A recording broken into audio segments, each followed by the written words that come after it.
परत एक next video पाहू अन्नाचा कॉमेडी व्हिडिओ. अण्णा ताव मारायला चालू केलं मित्रांनो. वजडी फ्राय खात आहे.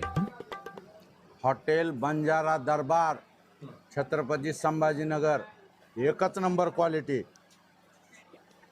काय बोंबील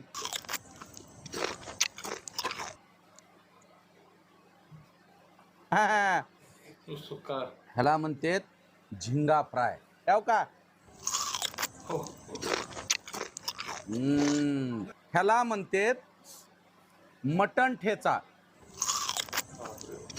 तर मित्रांनो, क्वालिटी आणि टेस्टी जर जेवण जेवायचं असेल तर बंजारा दरबार छत्रपती संभाजीनगर, खाली दिलेल्या नंबरला फोन करायचा आणि आजच इथं येऊन सुंदर, रुचकर आणि शुद्ध शाकाहारी आणि मांसाहारी जेवण खाण्यासाठी कुठे यायचं?